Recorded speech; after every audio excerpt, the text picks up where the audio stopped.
Shauna Reed. Hi, I'm Leva Bates. And I like horror and wrestling. Heck, what?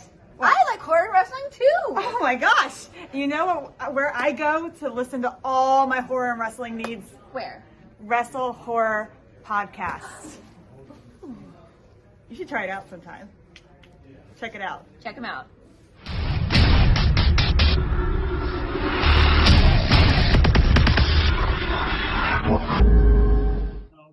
Greetings, viewers and listeners. Meathook Jim here, the WrestleHorror podcast. With me, as always, my co-host, Donnie Hoover. Donnie, this is our third Squared Circle Expo. Yeah, we've been to every single one. We have, the first one was all masks and everything, which, in spite of what was going on, it was a successful show. Last year was crazy, and this year is getting even crazier with over 75 superstars here this weekend in Indianapolis. Oh yeah, it's like way busier. It's probably double the people than last time, and a lot more superstars and a lot more people. So that means, when this is just Friday, so Right. Friday's usually the slow day, and so I can't imagine what tomorrow's going to be like. It's going to be assholes to elbows, man. Oh yeah, yeah. The lines are getting so long, they just put up the ropes. There's Ed. What's up, Ed? There's Ed Gonzalez. Yeah, the master of Squared Circle Expo. Yeah. One of the promoters of this great show. Oh yeah. Yeah, they had to put up the ropes to block the doorways there because it was getting so big. So they need to make the lines more manageable, I guess you could say. Right. And it just keeps getting fuller and fuller. Right now, it is only 5:30, and there is a line for Sergeant Slaughter that's a pretty substantial line. Oh yeah, it's wrapping around. That's why I said they had to put up barriers to block the big doorways so they could have the thing there. Right. This is going to be a show where we're hoping to get some more guests on the show. Oh yeah, yeah. We're gonna go around and see what we can get and do that stuff and see who we can bring over and go from there. All right. So with that being said, stay tuned, see what we caught, and we'll catch you soon. Sounds good. See you guys. Hey everybody, Donnie Hoover here with the WrestleFit podcast, and of course, always with me is Superman Onyx. What's going on? And my other co-host from the WrestleHorror podcast, Meathook Jim. How's it going? And today we got us a special guest. We're here at the Squared Circle Expo 2023. And Onyx, my man, brought his buddy over here. Onyx, why don't you introduce your guest? Man, this goes without saying. We all know who this guy is. Oh, yeah. Here. Oh, g'day, mateys. That's what I was Very waiting on great right to be there. on the podcast, mate, with my brothers here. Absolutely. So how's the convention been going for you so far this weekend? It's good, mate. I had a lot of people come up and see me because of my partner, brother, and the business. But apart from that, everyone was generous, and the receipts were going to the Butcher's family, because they were in New Zealand and had to take his body back to New Zealand and all that. Mm-hmm. So you've had a good outing and showing of support. Good that? support. Good. Very good support. Very Good cool. to hear. Good to hear. Yeah, great to hear. It is. So tell me a little bit about yourself.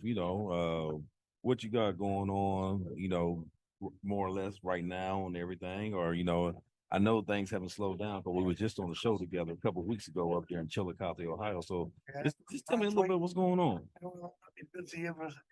I work most weekends, Mm-hmm. and that next week I'm with MCW, the Midgets, Oh, in Baltimore.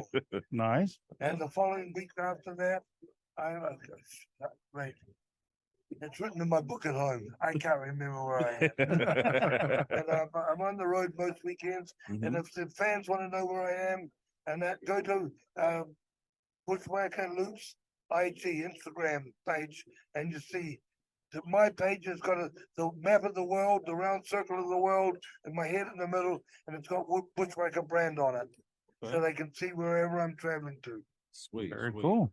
Yeah. Nice. Yeah, I try to keep busy, especially now with the situation that happened. Yeah.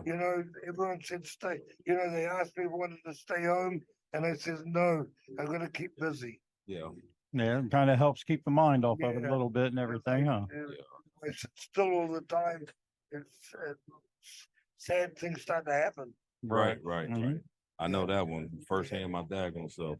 Yeah, Yeah. yeah. I like to stay busy. Yeah, especially. Yeah, Onyx. It was a great show we had in Chillicothe last March, and I'm looking forward to the one in the 30th of September. Yeah, it's gonna be a lot of fun down there, ain't it? Yeah. Maybe me and you get in the ring one day together. Yeah. Now I'm just gonna make sure I'm on the way on the other side. Though, okay? I think you be his partner, not against him. I need to be behind Onyx. You won't even see me. Yeah. I'm a midget compared to It'd be like a big mountain, huh? a midget. No, but I watched this gentleman beside me in his career, and then you've got a lot ahead of him. All right. Thank you. Well, Career I ahead of him. I want to tell you thank you on here personally, and I think I've told you before, but I don't know if you remember we had another show that I was on with you, and you called the Battle Royal at the end and how it should end and everything. Yeah. And so I really want to say thank you for talking to us and telling us how to Oh, set it yes. up. So just like you said, as soon as I got knocked Buffalo mouth, crowd went crazy. So I thank you remember again for that. Yeah. Finish the battle royal. Yeah. I I still remember. remember that. Yes. So thank you so much because we were sitting down there thinking about, well, not me, but a lot of the guys thinking about 20 things to do. And you came right in and said, nope, this right here, boom, boom, boom, and sure enough, And I got a big pop. yep, that's what it was all about, man. So thank you so much for You're that. welcome, mate. I learned so much that night just in that right there. Yeah. Ain't your first rodeo, is it?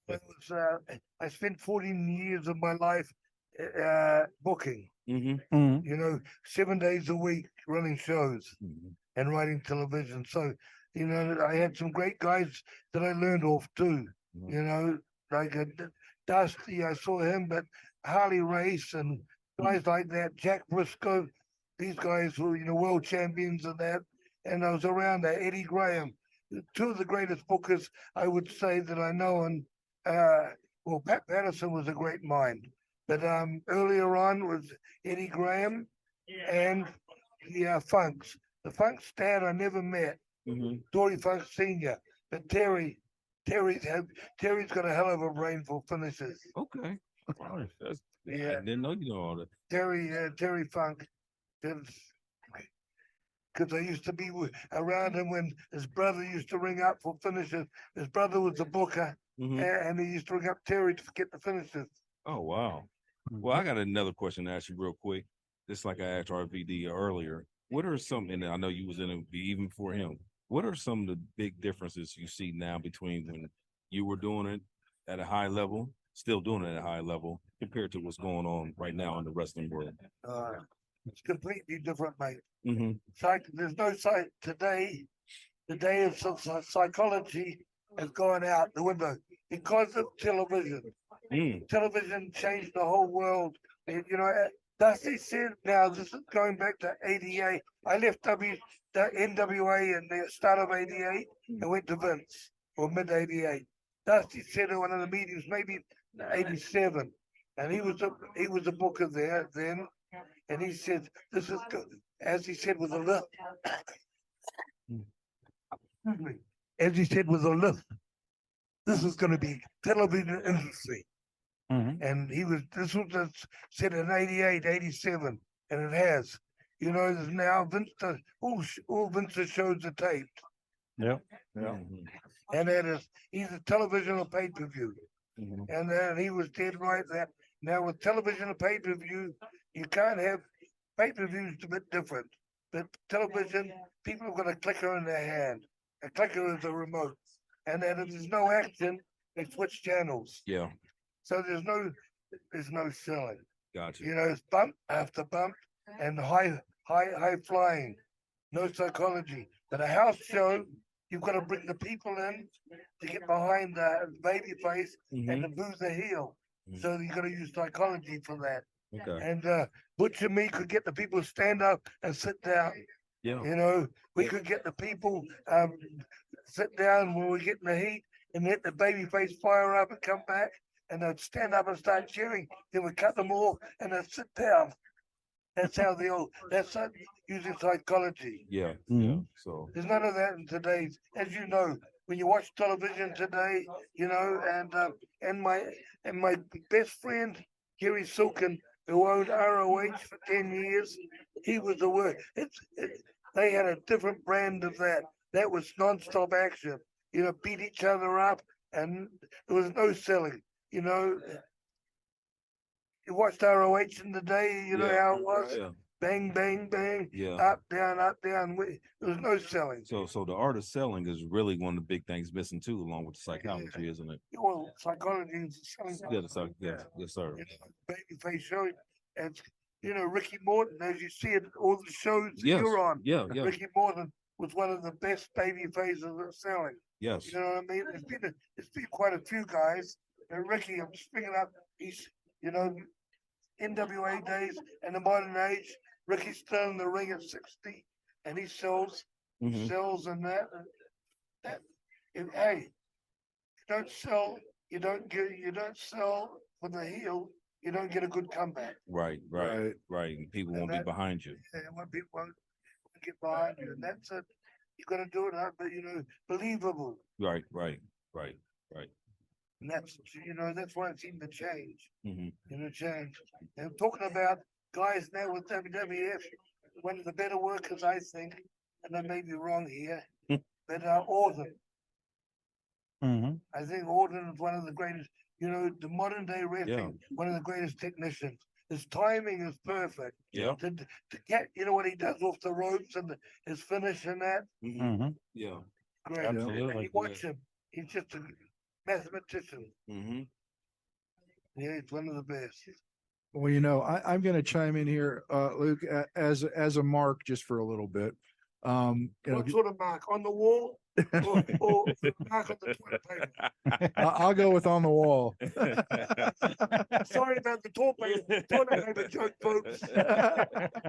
But I want to thank you for so many entertaining matches with the Bushwhackers. You guys never failed to get the crowd going. I mean, I loved watching you on WWF.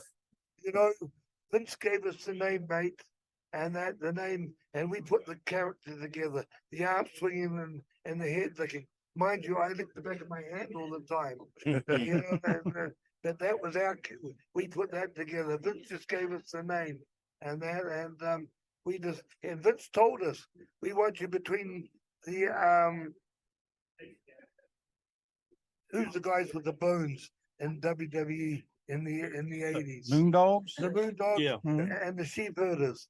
And Butch said to me, the Moondogs have been on USA Network, and we've been on Ted Turner Network, and that's so long. He said, let's put something else together.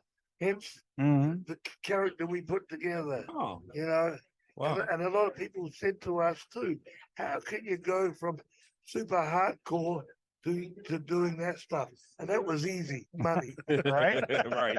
NWA, you're a wrestler. Yeah. Right. Right. You know, WWF, you become a celebrity. Oh, absolutely. Yeah, those days, anyhow, that was Yeah. good. And that's where the money came in. Right. You know, Vince actually gets you, introduces you to different walks of life. You know, you were on television shows, not wrestling shows, other shows. And then we were, you know, different functions like Toys R Us, different places, you know what I mean? Mhm. Yeah. Different dinners, sportsman of the year dinners for different sports away from wrestling. Oh, It's yeah. a completely different trip. Wow. Yeah. That's never I'd thought about it that way, but yeah, Yeah. I see what you're saying. Yes, sir. And the stuff with the Baywatch girl too, Pamela Anderson. On the beach, on that beach over there where they did Baywatch. Yeah. Oh, yeah. That was one of the perks, wasn't it? Yeah. Oh, her bodyguard was watching all the time. Right. I wasn't having it on. I was going around and made that home. And then I saw that guy look at me. Right. Well, Luke, man, I really appreciate you stopping by, man. Coming over And here. I'm meeting her husband too. And Oh, the time, Tommy was like that. Compared to you, huh? One night, she was upstairs. He come down to get a bottle of champagne, and I think it was a WrestleMania or something or other. He come down to the house bar to get a bottle of champagne, and we sat at the bar together. Good guy. And Oh, yeah. I enjoyed talking to him. I was in the music business a long time ago. I came over here in the 70s and worked across Canada And I went home and I was in the nightclub business, and then I came back to the States. And that's so, you know, I was around music for Oh, quite a bit in that. So you done a little bit of everything then, You haven't know, you? Wolfman Jack? Yes, sir. Yeah, we had Wolfman Jack. My partner brought out Wolfman Jack to New Zealand. Oh, yeah. He was and Cheap Chong. Uh-huh. Fucking he rolled a joint about that fat. Yeah, John was over there. Mhm. The one that was on the 70s show. Which is that? John? You know the 70s show? Yeah, I've never watched a 70s show. I wasn't a big Yeah. fan for some reason. He was I love this character. Oh, yeah. That wasn't a character. That was That was real. real, right. That's what made it work. Yeah, Right, because it was real. yeah, Yeah. that's what we try to do with the racing business. Oh, yeah. Make Yeah. it real. If I could go back to the booking part, because like I said, I own my own wrestling promotion in Columbus, Ohio. Onyx Yeah. works with us. And yeah, so I do some of the booking and writing and all that. Yeah. What would be one key tip that you could give to somebody, like myself or other promoters out there about, going back to the old school, the storytelling, the good booking? What are some tips that you could give us to get us on the right track? I'm gonna go the short one. Uh-huh. Don't blow it off too soon. Build it. Mhm. Build it over weeks. I used to have 3 angles going at a time. One would be blown off, and then 2 would be building up. When you blew that one off, you bring the next one up. You know what I mean? Okay, just So keep you them have- going. You have 3 angles going. A high flying angle, you might have a title match going, and you might have a tag. You blow one off, and that, at a time when you have bigger shows, that today, because of ratings, Mhm. getting back to what Dusty said, television, they blow they start the show, do the angle, and at the end of the show, they blow it off. You Mhm. notice that with Vince? A lot of the television shows Yeah. today, the 2-hour ones to 3 hours, they Yeah. blow it off and that. The old days, when I was in WWF, and there's a guy over there who was with me, the Sarge, the angles used to go for about 5 months, and they blow it off, you know what I mean? Yep, And that, absolutely. every pay-per-view, they blow an angle off, and there was only about 3 or 4 pay-per-views a year. Right. Now there's one a month. Right. It's unreal, and all the television. Mhm. Now they've got the television shows like pay-per-views. You know what I mean? Mhm. So they're blowing stuff off. To me, they're just starting on it and they're blowing it off. And that's all about getting ratings. You know what I mean? Right. Yep. That's too scared to see those ratings drop. And if they build them up longer, they get higher ratings. Mhm. Vince is only getting now. What does he get? 1.8, 2? What did he get? 2? What is Yeah, his it's about rating? that. Somewhere around there, yeah. Yeah. Before he was getting 7, Yeah. Mhm. 7 and 8. When I was booking to Puerto Rico, and then we were getting on the show there, Telemundo, we were getting 16, Wow. 16.8, Wow. 17, Yeah. ratings and that. Wow. And that's because you guys were slow building everything, the Yes, stories. yes. Yeah. That's great We advice. did 3 or 4 shows a year in the ballpark, Mhm. and the rest of Coliseums, with build. And that's a Good. Thank you for that. Yeah, knowledge, man. yeah. Thank you. But that's it's best. You have 3 things going. You know what I mean? Yeah. And Yeah. and a good wrestling card caters for everybody. Yeah. You have a if you have midgets or girls there, that's one thing. You have a high flying match, Mhm. like a junior heavyweight 200-pound match, high flying match. You have a championship match. You have a tag match.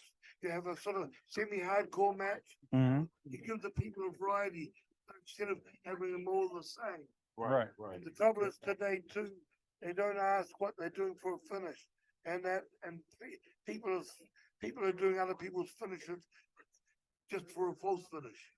Right. Yeah, that's something that get under my skin myself. I mean, That's Yeah. bad. Yeah. It's killing it for the other guy. right. Absolutely. Right. Yeah. I remember when a super kick really meant something. And I remember when remember when Xbox started the front face bump? Yeah. Mm. You know, from being the heat to the comeback, everybody was doing that front face bump. Mm-hmm. One show was on, out of 8 matches or 7 matches, 4 people did that front face bump. And I said, doesn't any of the talent or the booker talk to each other Yeah. and just check that they're not all doing the same? Yeah. Right. Mm-hmm.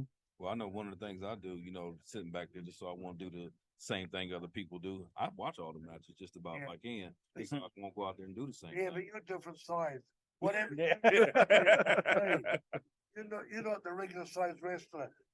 Whatever you do, you can do the same thing. But you do it like a steam train or a tank or a tank. All right, You so know what I your mean? next match on my show, you're doing a springboard. No. No. But I used to tell the guys, when you're big like that, you don't have to go up the top. Right. But Yeah, then, right. then the Vader went up the top. Then everyone started going up the top rope. You know what I mean? Yeah. Heck, with Onyx, we do good just to get him to hit the ropes. Less is more. Yeah.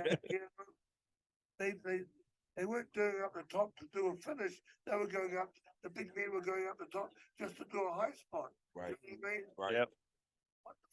What the hell? Yeah. Yeah, that's it. So, hey, like I said, man. Stuff doesn't mean so much if the big man does that. Right. Right. Mhm. Right. Yeah. Well, you don't have to worry about Onyx going up top, friend. None at all. Onyx the high flyer. Put wings on him. Put wings on him. Onyx Mysterio. I don't think that'd go over too well. He's a little man, and Brian Danielson, Mhm. two little men worked with giants all their lives. You know what I mean? Absolutely. They worked with, the Undertaker, Kane, Mhm. and and Daniel Bryan. He can work he knows how. A big man shouldn't let a little man stop him with a move. The big guy should fucking feed him into a corner, and then the guy move out the way, and the big guy feeds himself into the post. Mhm. Or he goes to drop a big elbow Mhm. on the rope or a splash, hit the rope, and the guy's not there. That's when the little guy should take over. Yeah. You know what I mean? Yeah. When I see these little guys taking over with a wrestling move, I say, well, it's the big guy's fault. You know what I mean? Yeah. It's the big guy's fault for letting them do it. Yep.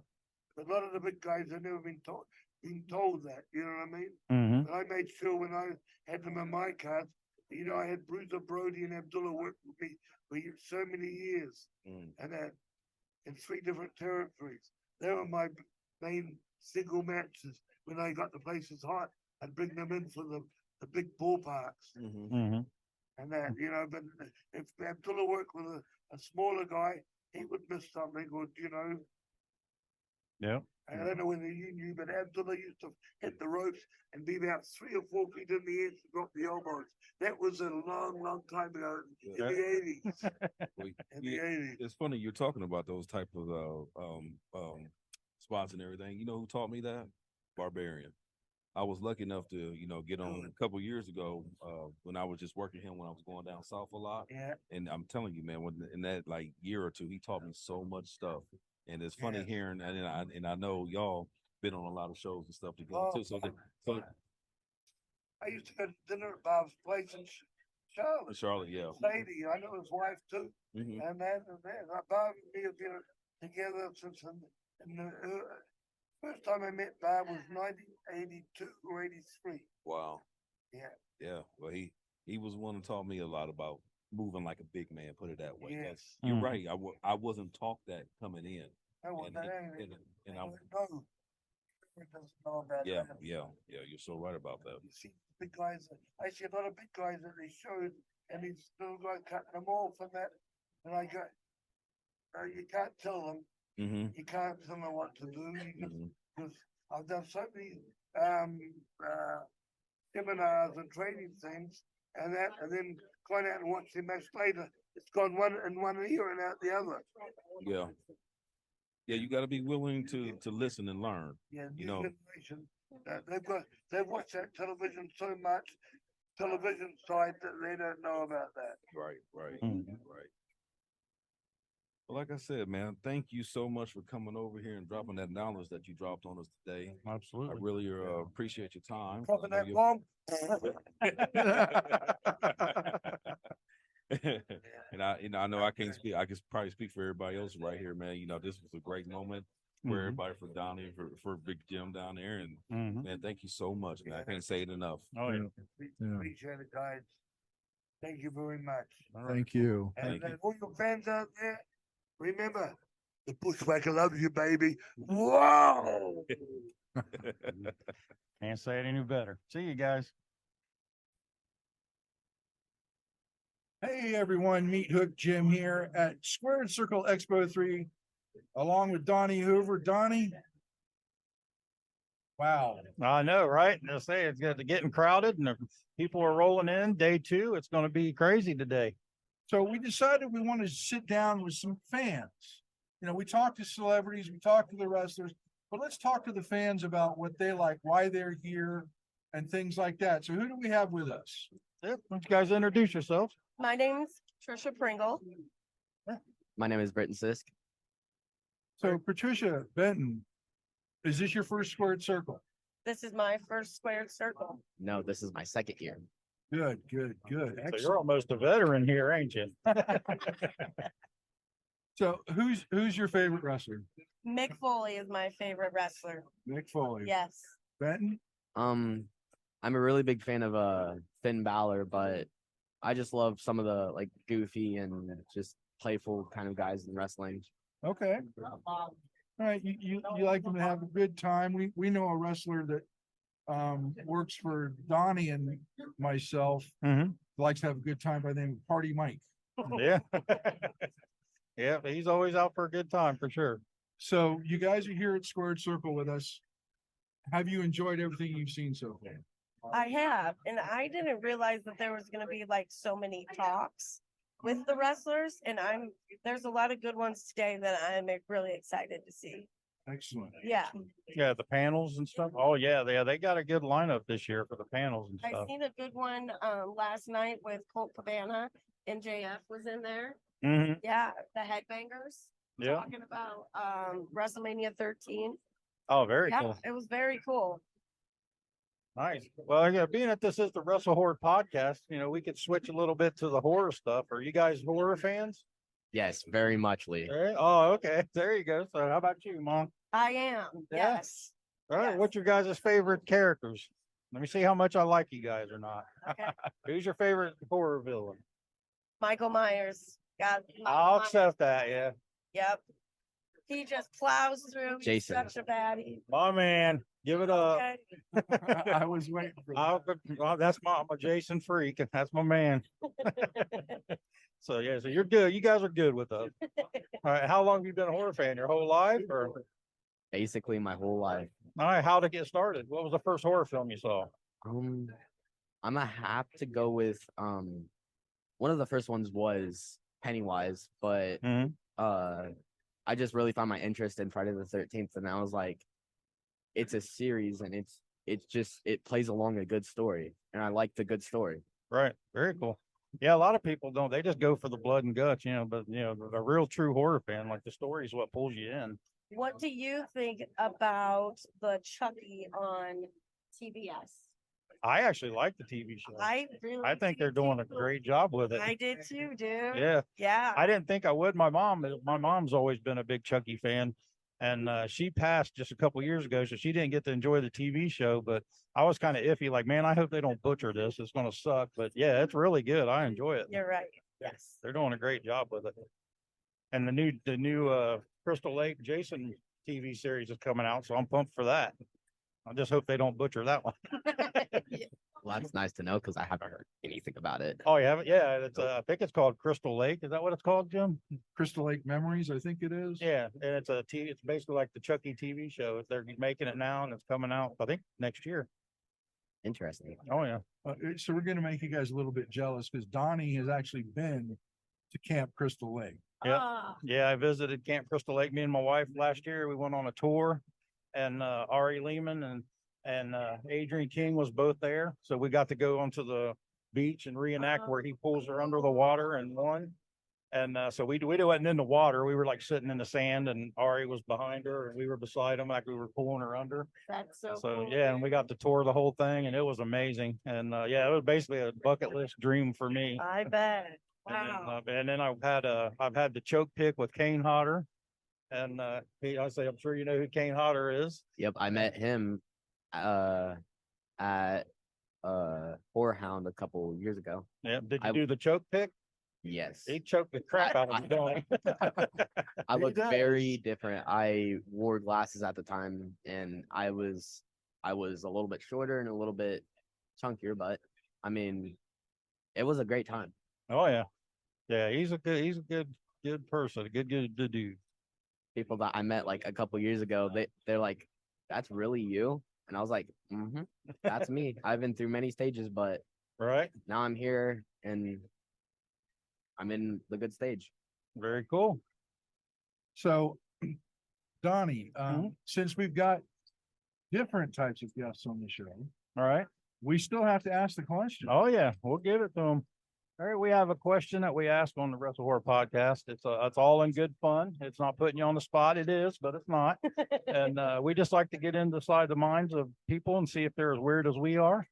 So the question is, you are the main serial killer in your own horror film. What would be your go-to kill? What would it like my weapon? What would be your go-to kill? Like, how would you kill people? What would you like? Michael Myers is known for the knife. Right. Jason's known for the machete, and Leatherface is known for the chainsaw, Right. and they kill people. And what would be your main, like, what would you be known for? It doesn't have to be a weapon. It could be anything. So I'm a little sadistic, and I would probably, I don't know, like poisoning people, Poisoning, yeah, but maybe not like them knowing even. right. There you go. Okay. How about you? Me being a athletic person and pretty buff guy, I would have to go with my strong grip, The grip. squeezing somebody. There you go. I don't know though. There's something about just a baseball bat, bludgeoning somebody with a baseball bat. All right. Might be good. You get a good swing on there. Very Yeah. cool. Work that anger out with the bat. Yeah. Well, still, Donnie and I have been asking that question now for over 100 episodes, and we've never had duplicate answers. Mm-hmm.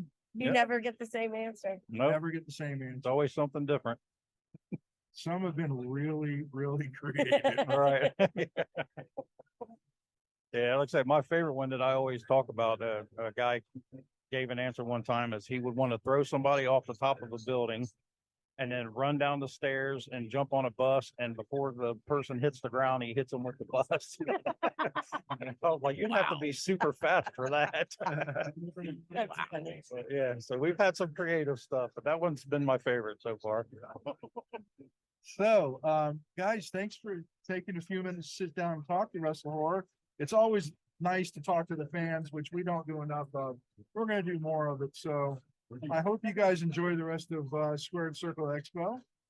We're going to get some more fans on here, and we'll catch you soon. Thanks for having me. Thank you. See you guys. And we're back. Viewers and listeners, Meathook Jim here, along with my co-host. I couldn't do it without him, Donnie Hoover. And joining us is none other than the Golden State God, Carson Bartholomew Drake. I'm really glad you got the name right, but just do it. Don't do that again. To do it properly. How's The it Golden proper? State God, Carson Bartholomew Drake. There's more charm when I do it. There you go. Okay, so there's more inflection on the God part. God, GAWD preferably. Okay. Carson, I know you just complained to me about the people of Indiana, but how has the convention been for you so far? Oh my God. Other than the fact that this guy, I mean, the doctor probably gave his parents an apology letter rather than, a birth certificate. These people are hideous. I have made so much money. Nice, nice. I mean, I'm killing it. Off the good people of Indiana. Relatively, I don't know if I'd call them good people.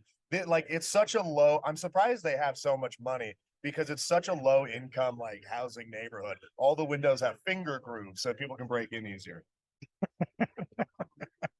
You've got them all figured out. Yeah. It's not hard to figure these people out. Right. So Carson, you were wrestling tonight. Yes, I am. They built the whole show around me. I believe that. And who are you wrestling tonight?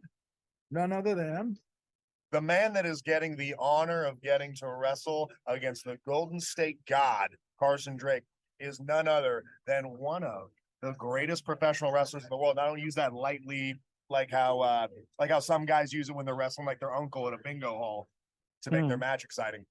He really is one of the greatest, if not the greatest in the world, the longest reigning NWA World's Heavyweight Champions of all time, Nick Aldis. Yeah, I will agree with that. And you know, I try to stay. I'm a very confident individual. well, yeah, I think I was talking to Party Mike a couple of weeks ago. Oh, look at this look. Party Mike took you to task a couple of weeks ago. But I won. You did. He's an alcoholic. You can't knock him unconscious because I'm trying to do him a favor. Well, when I was talking to him, I said, you remind me of a young Ric Flair. You said that to him or to me? I'm telling you now. Oh, okay, I was gonna say he is absolutely not a young Ric Flair. No, it was all about you, man. It's always about you. I'm pretty sure I saw a guy while I was on my way to the gas station that looked just like him. I'm sorry. Did we not have the godly headphones? Is that it? My head's a little large.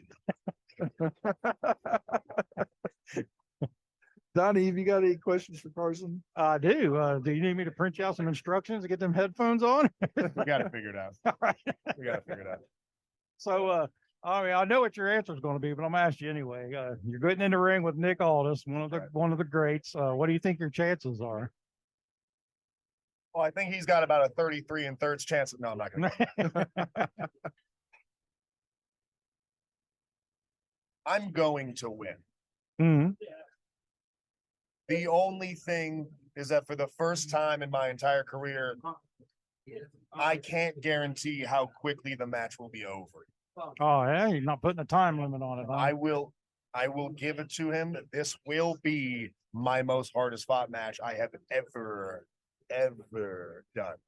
Mm-hmm. He's 6'4", 275 pounds. He's beefed up a little bit. Mm-hmm. I'm the underdog in this fight if you really think about it. I don't know why everybody likes him so much. Right. Not Carson Drake. You're not the underdog. You're never the underdog. In this way, how many years has he been wrestling? He's an old man. Yeah. He's been wrestling for, he's not old. He's like 35. I'm 23. He's sexy. Yeah. He's been wrestling for what, 20 some odd years. Right. He's almost 5 times the amount of time I've been in the ring, but yet I'd be willing to say we're about 50-50 at skill level. Yeah. I'm just a natural. Give it another year, I'd smoke him. But at this point in my career, I'd say we're even. So youth and speed is on your side. Youth and speed and technique and strength and do you know I have state records in powerlifting in the state of Kentucky through the USPA. So what is that? Strength, intelligence, speed, technique, good looks. Definitely better looking than he is. The gift of gab. Definitely better talker than he is. Nobody wants to hear that accent. The girls I get with are way hotter. Yeah. The girls I get with are way more attractive. It's just you would think I wouldn't be the underdog in this fight, but hey, keep it down, buddy. This is why I hate Indiana. This is why I hate Indiana. Carson giving them the business there. So, Carson, as we were walking over here to start this, I asked you if you were into horror films. I do like a couple of horror films. The scariest thing I've seen recently, I mean, is most of these people. Personally, I'm a big fan of Friday the 13th films. Yep, there you go. Being honest, I'm scoring big this weekend. I'm finding a lot of fellow Jason fans here. there we go. Somebody has good opinions here. Why do they call you Meathook anyway? I can't show you. He walked into that one. How do you have a co-host that is as cocky and as arrogant and as unbearing as this man? All right. I just thought I'm used to it. About time. Makes it all about him, All right. calling himself Meathook. But yeah, Friday the 13th films. I'm a big fan of Jason. Mhm. If not that, I'm a big fan of the Scorpion King Yeah. movies. I know it's not a horror film, but that CGI is horrifying. Right. Yes. Oh, look, who just walked by? Mhm. Eyeball going This guy, by. this guy doesn't have a pot to piss in nor a window to throw it out of. Right. He's just giving everybody the business. That's what he does. All right, so Carson, every episode we ask somebody a question, and Donnie is always one to ask that question, so I'm going to throw it over to Donnie. Yep, we give everybody a question, and we just like to pick your brain. There's no right or wrong answer. We just like to see if you're twisted as we are. So that question is, you are the main serial killer in your own horror film. What is your go-to kill?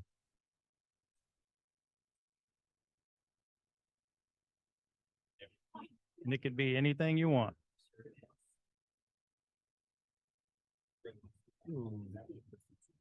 That's a good one. How would the Golden State God take somebody out? And you can't say you're being locked in a room with a bunch of people from Indiana either. Damn. Well, and I let me, was, I was gonna say tie a stake to somebody's neck and let these kids in Indiana near them. Bunch of dogs. No. Personally, I'm a big fan of. I don't know if it was Jason or not. He pops a guy up onto a big meat hook and just hangs him from it. Mhm. okay, That's pretty hot. That's pretty Yeah. good. Stab pops it through the back. The guy's just hanging there. Oh, no, that was Leatherface in That was in Leatherface. Texas Chainsaw Massacre. Yeah. Leatherface. He hooks him on the meat hook. Yeah, meat hook. that's right. I like that. That's how I would want to do it. That's hot. Nice. That's Yep. hot to me. You just let them hang there till they're done, huh? Yeah. I'd probably talk smack to them while they're hanging there. How's it hanging? How's the weather doing up there? Put the megaphone in their face. One of these days, that megaphone's going to disappear. This will never disappear. Jimmy Hart, again, I want to go on record by saying this. Jimmy Hart has flat out told me, thank you for giving me the idea to use a megaphone. Oh, yeah, nice. That's a And- good compliment. And then he goes out. I didn't tell him he could start using one either. He just started using it. So he's stealing your gimmick, is I what have you're filed claiming. multiple cease and desists against him. Jimmy Hart, he cost me a match about a year and a half ago. I'm still not over it. The day I get my hands on that old man, Hmm. I'll teach him something. Right. Teach him something. So I have one final question before we wrap this up. And you are the Golden State God. It's because I'm from Huntington Beach, California. Why did you come to the Midwest? You know, Ted DiBiase didn't wrestle for the money. He already had the money. He just did it because he wanted to prove that he was better than everyone else. I just enjoy the fact that I come out here as a California 10.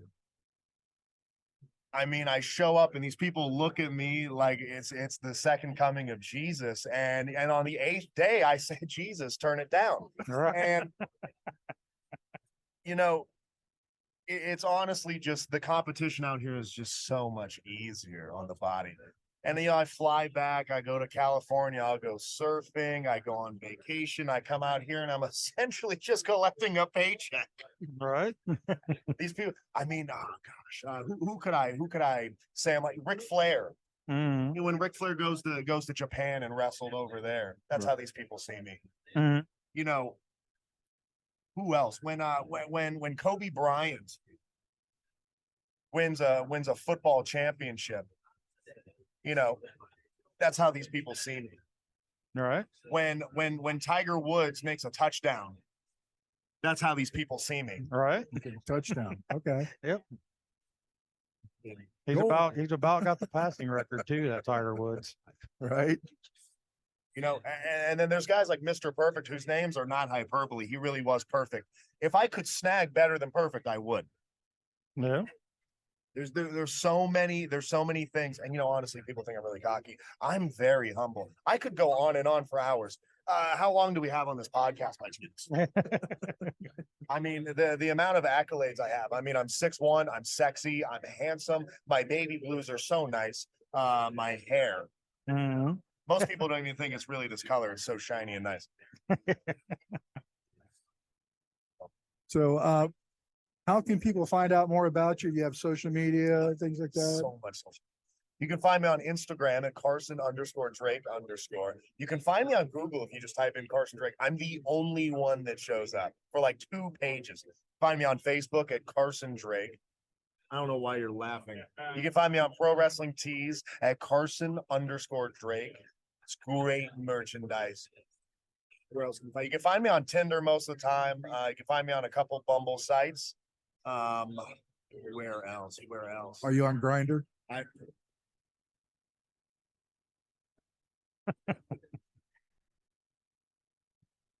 You need to get rid of this guy. Right. I mean, his name's Meathook. What do you expect? Meathook, I know. I mean, you can find this guy in the yellow pages. But it's me, the Golden State God, Carson Drake. And never forget that you might be good, might even be great, but you'll never, ever be Carson Bartholomew Drake. You know, that pretty much sums it up. Carson Bartholomew Drake, the Golden State God. Thanks for stopping in and talking with us. I know, you guys are welcome. Thank you very much. When the ratings on this show bump up after this episode, don't call me. Yeah, we'll have you come on again. I thought you were going to ask for a kickback or something. But okay. I'm getting paid for this, right? Yeah. You know, you Hot dogs and handshakes. That's right. Hot dog and a handshake. A hot dog and a handshake. No. And just like that, he's gone. So, see you guys. Hey, everybody. Meathook Jim here. Squared Circle Expo 3, Indianapolis, Indiana. You know, this has just been one hell of a show. And we're continuing with bringing in some fans to talk about their favorite aspects of the show. So who do we have with us this time, Donnie? Hey, then introduce yourself. You guys are podcasters like us, you know? There is a guy sitting next to me. By I the am way. not the He's just invisible kinda- man. I'm he's just just playing him hiding on TV this week. He's just hiding out. No, I'm Brian Daniels, and this is Josh Shaver. Josh Thunder Shaver, by the way. And we are with the Domain, gaming, pop culture, and entertainment. We just call it the Domain. You know, it's a little bit easier that way. And we cover a little bit of everything, like pop culture, conventions. We're starting to do more wrestling content. Mhm. You know, we definitely want to do more wrestling content, of course. Yeah. And we also have a podcast called The Next Level that we do, and we've had Ed and Adolfo on the show that run this show here. Mhm. We've had them on a few times, and yeah, so that's what we're all about Right on. for sure. Yeah, So, how many times is this your first, second, or third? this is my third. I've been to every one so All right. far. Oh yeah, This is my second. second. yeah. You're slacking. Yeah. I know he is. Yeah, I missed the first one, and it's something I'll literally never be able to make up. Yeah, so we've been here all 3 years as well. So yeah, we're the veterans, right? There you Yeah, go. yeah, we're the vets. Yeah, Got the rookie over here. Yeah, that's why I'm off camera. got the bag Yeah, carrier. yeah, man. So, guys, what's been your favorite aspect of the show so far? I love how personable everyone is Mhm. this year and last year. Oh yeah. Yeah, for me, that's what I would say. It's just, the wrestling community in general is always an open community, man. And like, it's for me a little bit of both. It's getting to meet some really great people from yesterday and today, Mhm. and then it's also engaging with the other, the fans too, your fellow fans, right? Mhm. So it's always fun to hear their stories or how they kind of got to know wrestling, or You know, like my wife, I brought my wife here yesterday, Uh-huh. and she just started getting into wrestling 6 months ago. And this is like her first real like wrestling, Oh, okay. Nice. like, you know, outside of going to a couple shows. Mhm. So she, you know, getting to talk to some wrestlers and stuff like that. You know, that's her first. Like she met Mick Foley yesterday, and which was cool, and Rikishi and stuff. So yeah, for sure. Excellent, excellent. Yeah, I say my wife, she's a big Razor Ramon Scott Hall fan, so she's been Oogle Eye Kevin Nash over there the last day and a Nice. half. Nice. That's awesome. That's Oh yeah, awesome. but yeah, like you said, like you guys were saying, you know, everybody's personable, and I really like the fact that the fans don't mob the stars and all that, like we had discussed, and you know, they basically give them their respect and all that. So it's a good atmosphere. It's an awesome weekend. So we're very looking forward to more of it. Right. So how are you guys? Are you guys involved in the wrestling business at all? Well, Josh, you want to tell your side of the story on this one? So on the record, currently no. Off the record, I am currently half owner of an old promotion that's being brought back locally, but that's legally not allowed to be talked about yet. Right. Where's locally at? Indianapolis, Lafayette area, just this whole area of the state. Very cool. Very cool. Formerly, though, you might probably don't know me as Thunder. I held the UBW Tag Team Championship from 2010 to 2012. Okay. And, you know, other than that, most people that know me from that don't anymore. So It's amazing how that works, isn't yeah, it? yeah. It's kind of funny. So how I got to know Josh is I actually used to live up in that area when he was working at the time there. So I've seen him work before and stuff up there at Lafayette. And then I used to go watch, you know, like Ruby Soho and stuff when they were at the School of Rock up there, Billy Rock's Wrestling Academy.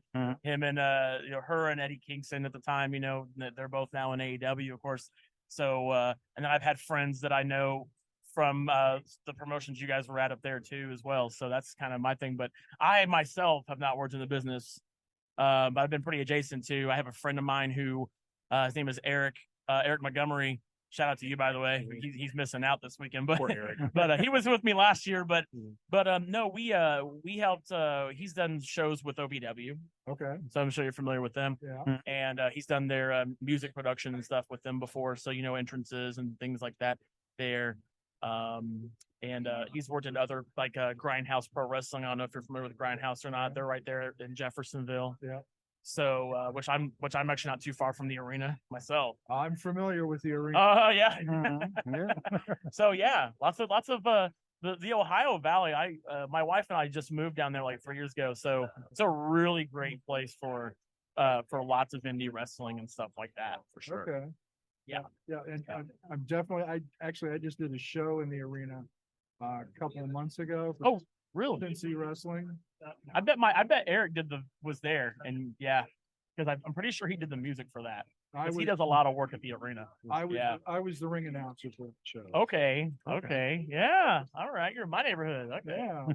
Well, I'll probably run into you at some point there. You know what I mean? All right. I actually live near Cincinnati. Okay. Yeah. Okay, It's so great. close. Yeah. Yeah. Not far. That's a great area for wrestling. Yeah, Yeah. It is. Yeah, This it whole really is. tri-state area. It is. Yeah. So, you know, we talked wrestling, we talked seeing, you know, talking fans and things like that. But let's talk about the other half of this podcast. Oh, yeah. horror. Yeah. I'm down they- for some horror talk. Yeah. They've been mentioning the horror talk off the air. They've been into it. Mhm. All right, so let's just kick it off. Favorite horror film? Individual film. Yes. Oh shit. I'm sorry. I don't know. I didn't ask Oh, my- you're fine. Good. Shit. Or I you think could if go, I you can go franchise if you want. franchise wise, and I will defend it as bad as it is always going to be Friday the 13th for me. My man. Every day, Yeah, you ask me what I've got the big Scream Factory set, and then I went Oh, out on yeah. my way to buy another Blu-ray to have the actual Blu-ray with the glasses. All right. And my girlfriend doesn't understand why, but I know you do. Yeah, I got the screen box set Yeah. too.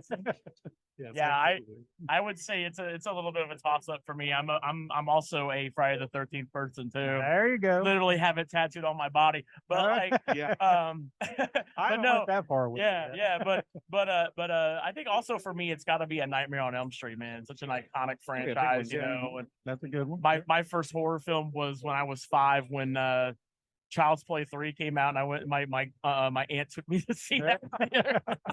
Yes. Yeah, Yeah. my first horror film was back in 1986. Okay. Called One Dark Night. Oh yeah. And, yeah, that was my Okay. first one, and I Okay. went to it not knowing I was going to it. My parents took me, and I thought Yeah. we were going to see some kind of kid film.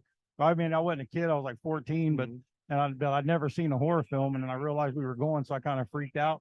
And my dad was more like, "Oh, man up, you pussy, get in there." And then by the time I left, I was hooked. I mean, I was like, "Dude, I got to see more of this stuff." That's what's Right. up, man. Yeah, and I've been a horror fan ever since. Well, you know, I was hooked from the beginning too. Yeah. my first horror film was 1981, I think, and it was a very obscure one called Screams of a Winter Night. Okay. It scared me so bad that I left. It was like an anthology, but tied together. Oh, I love anthologies, man. Yeah. And it scared me so bad that I left. Oh, really? So a few years ago, I was at Horror Hound going through the video, and I found a copy of it. Yo. And That's I cool. sat down and watched it, going, "This scared me." Right. Yeah. Oh, yeah. Right. Yeah. It's because of the mind frame you were in at the time. Mhm. The most scared I've ever been when I was growing up, we were really religious in my household, and I watched The Exorcist.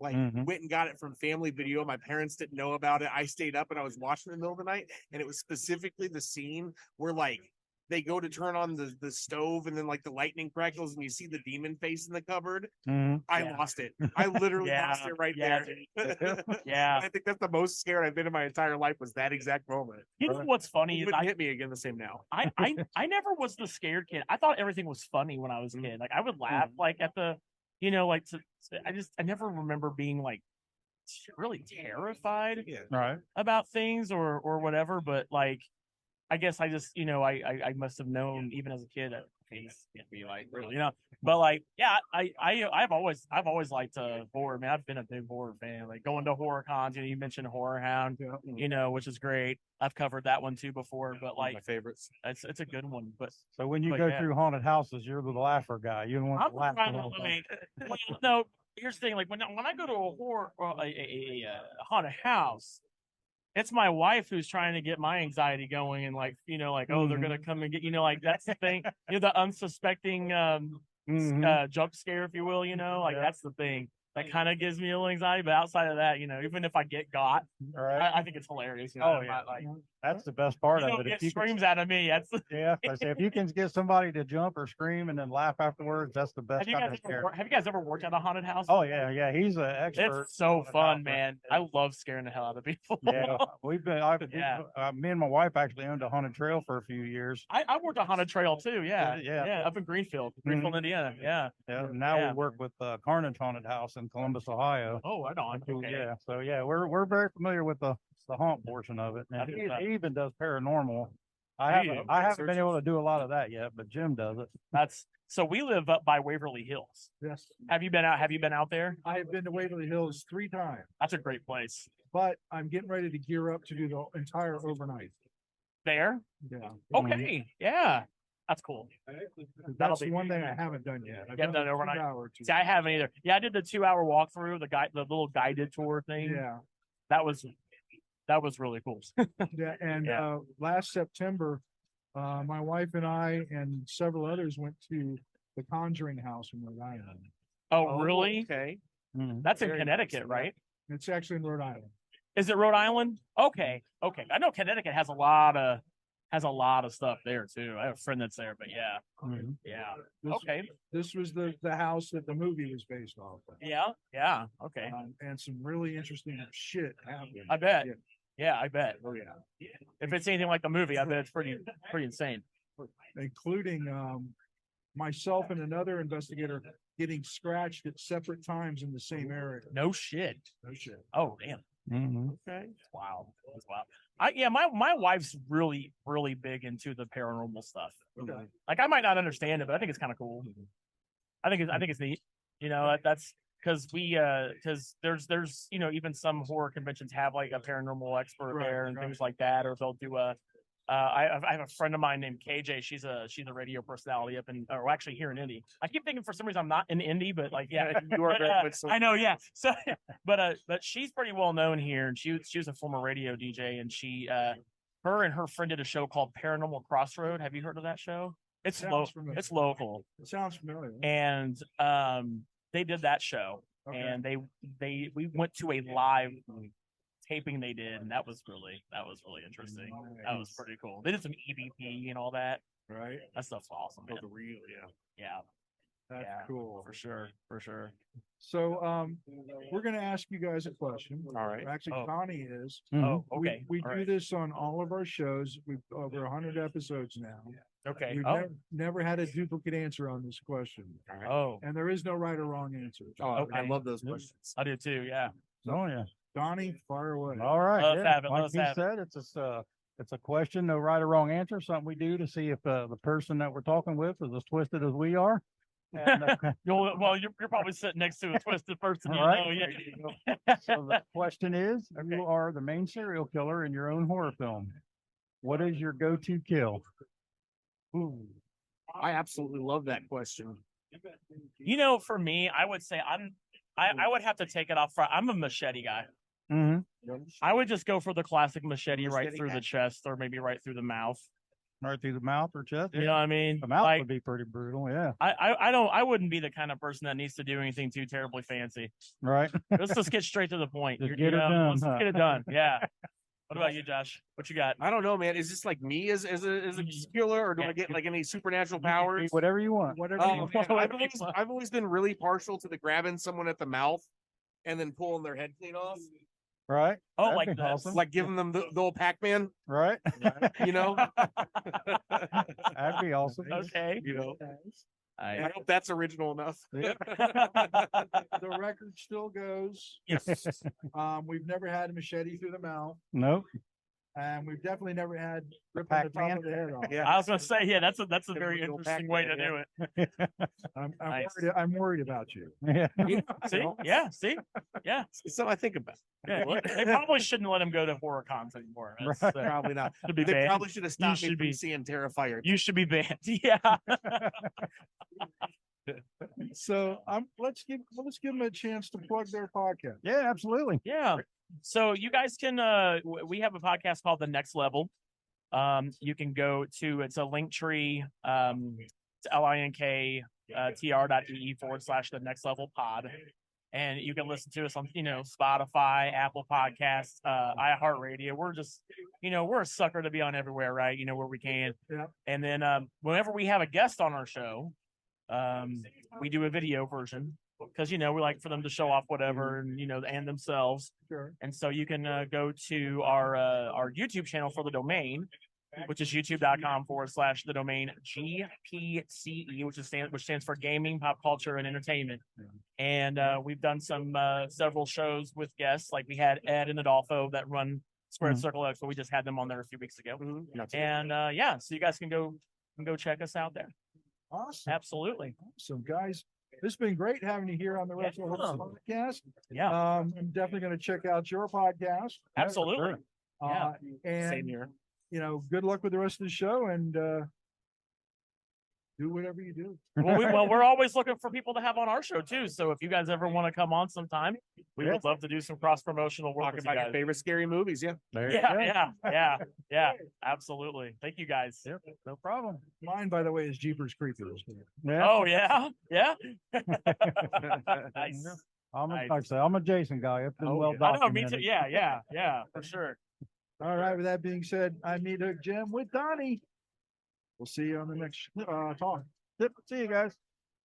Here we are, ladies and gentlemen, WrestleHorror podcast, Squared Circle Expo 3, Friday night. The crowds have been hopping. Things are calming down a little bit before Black Label Pro goes and does their show. But we had to bring on a good friend of the show, a good friend of mine, Party Mike Howard.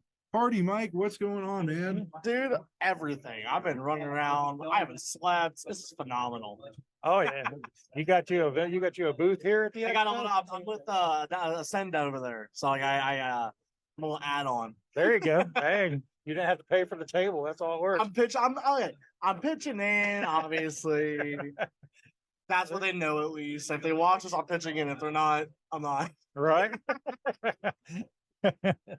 Always the party, always laughing. Mike, the last show I saw you at was Battle on the Border.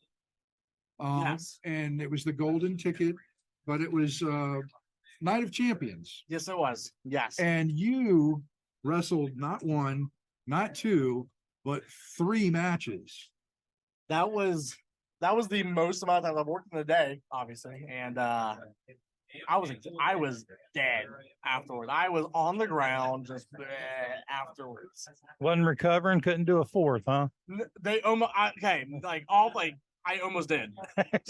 I almost did because they almost had somebody not show for the main, and they're like, "Mike, we want to do baby." I was like, "Ah!" Yeah, that would have been fun to see. No, I would have laid down and let them pin me at that point. No. No, I did the Rumble. I wasn't in there too terribly long, but I mean, getting in there, I did. I filled in for Rob Conway, so me and Justin Arcade Hangover. Right. Tag match against Madman Fold and Congo Kong. Got headbutted and splashed, so I felt like crap. And then I did the 30-minute classic with good old Carson Drake. And that was a really good match. I mean, you, in spite of already wrestling twice, you really gave it your all, and you kept up with him. Yes, yeah, he's somebody that's phenomenal. God, he's like not like trying to plug him and like hype him up, but like Carson is like the stuff. He really he doesn't need his head any bigger than it already Oh my is. God, his head's as big as mine is physically. Like I'm telling you. But yeah, he's just a dude that's so hard to keep up with. He's great. He really is, and I did my best. I really just went out there and just tried to kick butt. Yeah, you talked about the tag match, you and Justin and Madman Fulton and Congo Kong. And Madman Fulton is here at the expo too. Have you guys bumped into each other today? I think I bumped into him once or twice. I physically. Did he take a swing at you? I hope not. So we're talking the match and everything, and talking in the back, and he calls for something. I'm like, are you sure about this? Another wrestler I know named Omega Day. That's the spot. It's called the Kabashi spot. It's where you have somebody in a corner and you just chop, and then you just go like back and forth. And he called that. I was like, "Are you sure about that? You want me to do it, right?" He goes, "Yeah, man, I got you." I was like, "Okay." And there's a phenomenal picture of it I just got yesterday. Yeah. The photographer sent the pictures over, and I'm like, "Oh my God, it's beautiful." I'll show you. I'll show you. So, what's going on? What's next up for you in the wrestling world? Well, I'll be here all weekend. I'll be here tonight and I'll be here tomorrow. I have Ascend Pro, so we defend our tag belts on the 15th. Me and Justin versus Tim Lutz and Damian Daniels. So my trainer and my trainer's trainer. Wow, there you go. I know. I putting you to the test. I get that's what I guess so. Right? Bunch of couple old geezers. I'm just joking. No, I hope they don't hear that. They're gonna kill me. Hey, Tim would do some DDP yoga on you. I love it, dude. When I saw that, I was like, "There's no freaking way. There's no way." No, some of the boys have done it. And I'm like, "That's awesome. That's just that's funny. That's cool. I love it." Oh yeah, I actually talked to him about it a little bit earlier today, and was getting some information about it and stuff. So that is pretty cool. No, so like I've been like talking about like different like stuff I could do for myself to get better with like my health and my body and all this stuff like that. But I'm like, I'm gonna start doing DDP yoga. Like honestly, like I'm gonna start doing some like yoga. I know a couple guys who do it, and I'm like, they're like very limber, and I'm like, Who needs a like a limber mic? I'm gonna start doing like flips and stuff now. Yeah, I know Onyx is big on yoga. He gets us to do a little bit of it in our WrestleFit classes. So yeah, I mean, you see a big man like that doing the splits, you're just like, what? What's going on there? So I was a personal trainer and an athletic trainer for 2 years. I did that about my last 2 years of high school, and I preach stretching and the stuff like that. But yoga is like an extent of that further on, continuing that, and I preach that as much as possible. It's really good for you. I'm just how's the nice way to put it? Lazy right now. Yeah. Like cheeseburgers look really good sometimes. And I'm like, let me tell you, It's hard to say no. it is. It really is.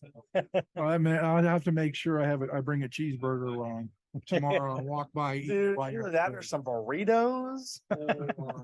The lady wants to go get some. She wants Jets pizza. There you go. Yeah, Terry, my wife, she loves Jets pizza. Now it depends on when I'm gonna go actually eat. If I eat really late, I'm gonna go get Waffle House. Hey, there you I go. only eat Waffle House when it's like super late. I eat it more than that, but it's the best when it's like 3 a.m. Nothing else is open, and it's like Yeah. What do you get at Waffle House? You get the All-Star special. I get hash browns with cheese and jalapeno. Same thing with the eggs. Drown it in hot sauce. I love hot sauce. Yes. Pancakes as they are, and Fearless comes up with it. I do sausage and I add a side of bacon too. He answered that pretty quick, didn't he? Dude, I have that down. Well, tell us the story about Waffle House and Party House and the waitress you had. Oh my God. Okay, so we are in Pittsburgh. I wrestled around a small town outside, and it's McKeesport, Pennsylvania. It's like right outside. It's like a 15-minute drive. Hang on, Pittsburgh, yada yada. We have the show, PWX. Great time. I had a great show. Me, Justin, and Jaden Jett did a triple threat there. Awesome. Tore the house down. Like, I need to. It's late. Where's Waffle House? Pittsburgh has no Waffle Houses. So if anybody's in Pittsburgh and has any say so on Waffle Houses, you better add one. I'm gonna get really upset if you don't. I drive a little bit, get to one. I'm wearing I'm not wearing it now, but I'm wearing. I was wearing my Party Mike's Party House shirt, and the waitress is like, "Hey, we'll have your shirt. It's so cool." Like, yeah. And I'm like, I got some in the car if you want one. And I made like $80. Nice. They were just like, "Oh yeah." I made 4 trips back and forth. My suitcases on the bottom, and I had to stack it back the same way to make everything fit. So I kept going back in and out, and I got like, okay, move it out, pull the tables out, move my gear out of the way, slip in there and get it out. So you basically ate for free. Yeah, and some more. I was just like, yeah, this is awesome. Yeah, and then they were wearing it, and then that's where the picture came from. I was like, hey, I got a picture with this. Like it's just cool to be like, yeah, I'm selling shirts of Party Mike's Party House, Waffle House, idea in a Waffle House. Oh yeah, it's great. I wish you should check out his Facebook page. He's got shirts on there, but it's just like the Waffle House sign, but it says Party House. Yes. So my idea behind making it was I was looking up like different stuff about Waffle House, and I'm like, I want to make a Waffle House shirt. And their original uniforms are the same Carolina blue as the shirt itself. So most people don't know that, but it's just like for me, I'm like, okay, that's the thing. Like if I know about Waffle House and I saw that shirt, I'm like, okay. Added the Party House was Waffle House, and then I added my little shtick Party Mike's, and it's a mainstay. That shirt's never leaving. That's a mainstay shirt. It's the most popular. I just wore this one today. Tomorrow you'll see me in the Party House shirt. There you go. Right on. I hope it's in my bag. I think I. So I know you want to get with Donnie again and do some wrestling for New Ohio Wrestling. Yes. Oh, yeah. Yes. New Ohio is my favorite places to be. I'm not saying, and I'm not just saying that just because I'll tell everybody. I've told everybody under the sun, I love working for you guys. No, I appreciate I hope it. everybody hearing this, it's the best. Behind this, there we go. They're the best. Yeah, we enjoy having you, man. It's always a good time, huh? Not a paid advertisement. Yeah. No, it's not at all. Not one bit. I just love the professionalism when coming in. I feel like I'm treated like a worker. Like some places you go, I'm not gonna name any places, but like as you go, it's like Right. I've I worked don't for those know. places before. Exactly, and they don't always have the best of talents. Mhm. Which everybody's in their own level. Like when I first started, I was a joke. Like it was horrible. So I'm not downing them on that. But just and like the ring is not the best. Like I worked for a place, and I was like, oh my gosh, this ring just sucks. Dangerous. And yes, I've seen pictures of the wood holding up a ring, like a block. Yeah, the like, big log. yes, that was horrible. I'm like, what's going on here? No, but I just love it is a professional place. Like if you took off all the branding and said like, look at this place, I'd be like, is this like a what is this place? Right. I shouldn't be here. I shouldn't be here. So, and I know Donnie, we were talking about it. Are you going to announce it, or you want to wait until later about the show in September?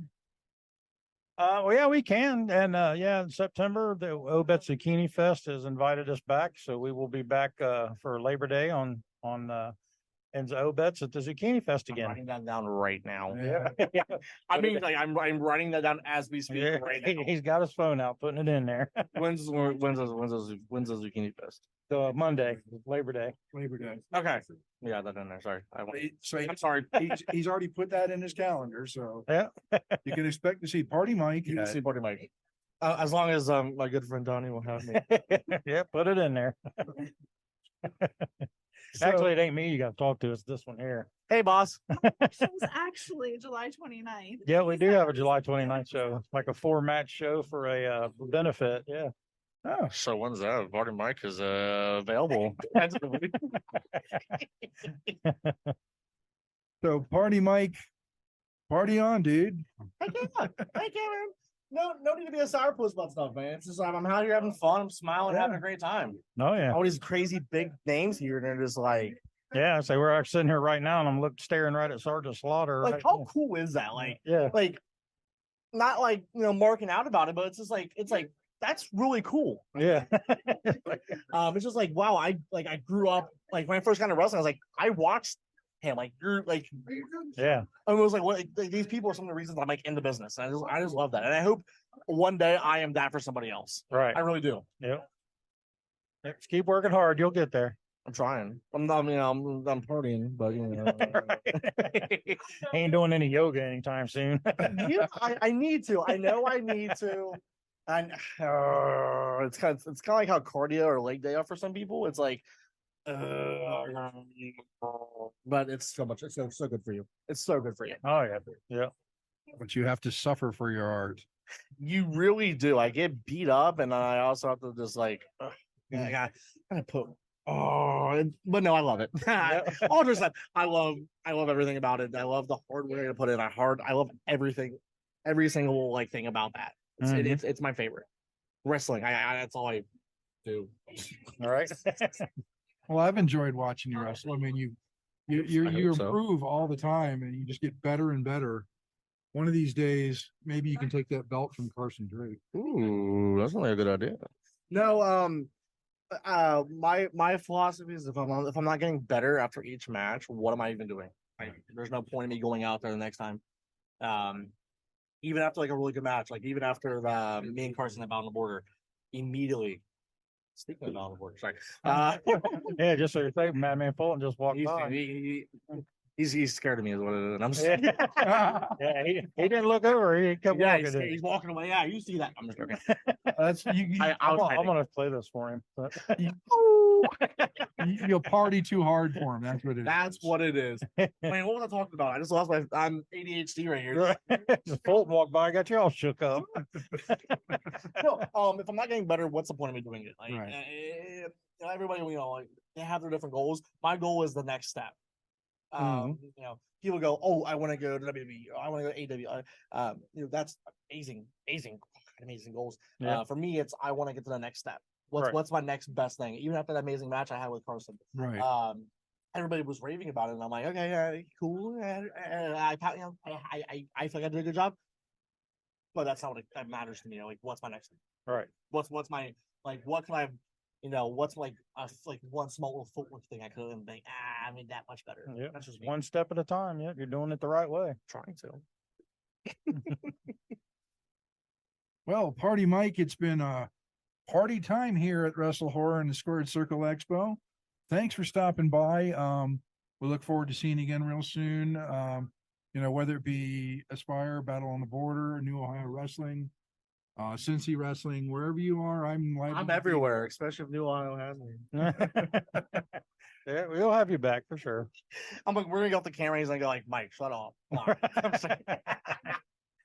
So thanks for dropping in and partying with us. Yes, absolutely. I had a pleasure. And we'll see you soon. Yes. See ya.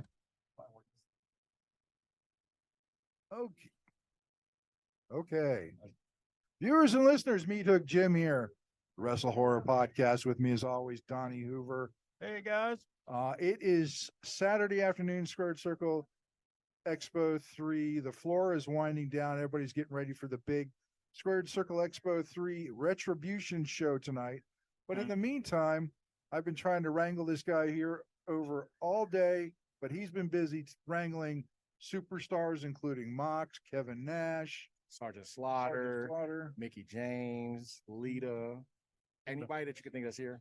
I did it. He's been here. He's been busy. So for those of you that don't know who he is, King Bomani. Bomani. That's right. What's going on, man? How's it going, brother? It's been a long day. I am stressed and I'm tired, and we still have a show to do. Yes, you do. We still have a show to do. Got a lot of night ahead of you. Yeah. But I mean, I'm here. I'm loving it. The crowd is great. Everybody's good. Look at this guy. All right. So Party Mike getting his Party face Mike in is there. here, yeah. Got the boys here. You know what I'm saying? So Mhm. yeah, it's been a real great day overall. Excellent. So let me ask you something. What got you started? What was your inspiration to start wrestling? So I've always wanted to wrestle since I was a little kid. Around the age of 22, 23, I'm 34 right now. So around 22, 23, I was trying to find like different wrestling companies within like the Midwest, Cincinnati, like Ohio in general. But I couldn't find out. Then the closest one I could find was OVW. And I was looking on their page. The application was like $100, and like training fees were like 1,000. I'm like, yeah, not my cup of tea right now. So I broke into the business working at CSL Plasma up in Coleraine, and that's where I met Piper. So Piper came in with a belt, wrestling belt, and me being a typical guy, like, what's this guy doing? Like, you just coming out in public with a belt? Like, okay. So the first time I saw him, didn't think none of it. Then he came in again with the same belt. I was like, okay, something's got to be going on. So my manager went to go talk to him, and she was like, hey, he likes wrestling too. Come here, Tony. Like, yeah, all right, what's up? So we started talking, and he was like, yeah, you want to be a wrestler? I was like, dude, I'm too big for one, too tall, too fat. And he was like, hey, you know what? You're good, man. You're good. Like, come to training. And then fast forward 2.5 years later, I'm here.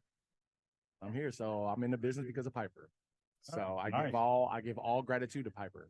I wouldn't be here. I wouldn't be meeting superstars, legends, if it wasn't for Piper. So all gratitude go to him. Excellent. And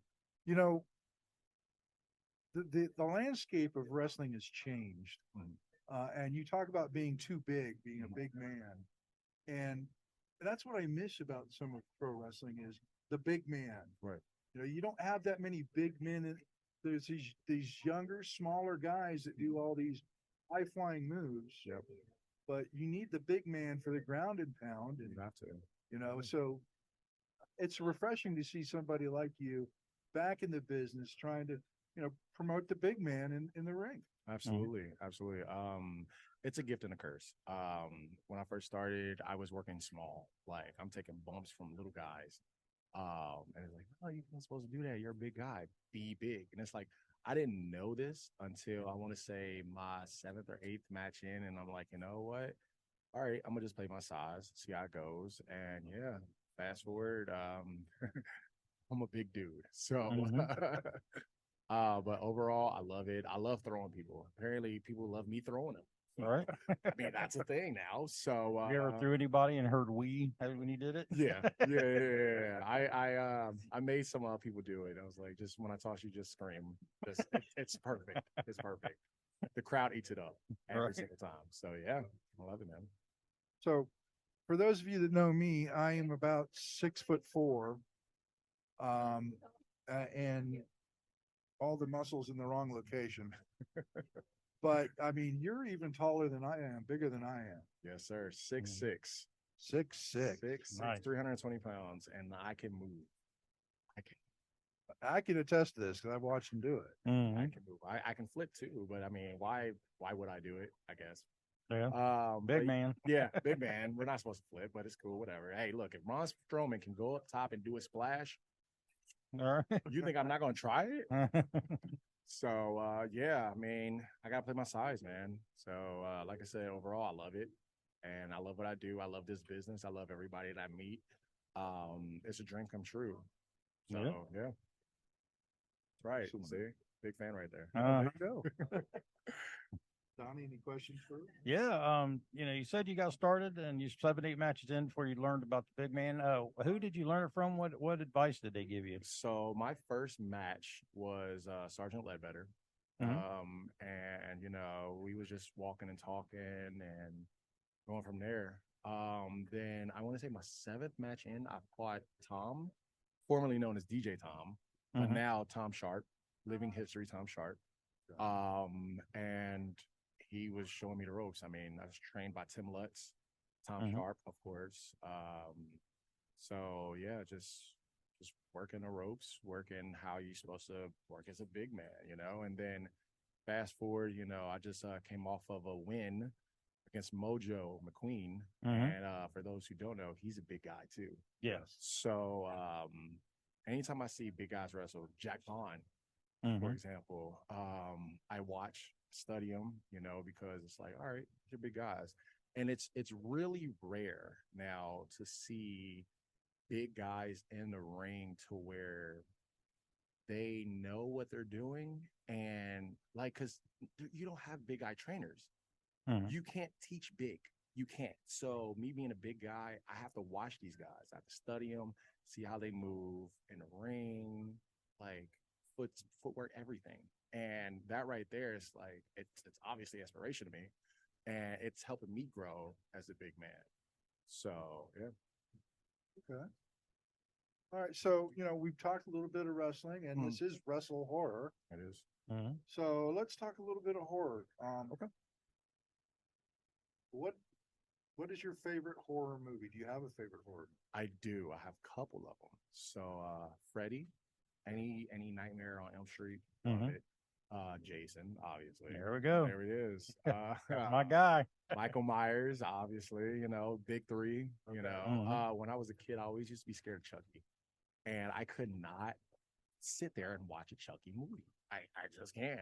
Right. So I mean, to this day, cool, I'll watch them. But nowadays they come out with horror games now.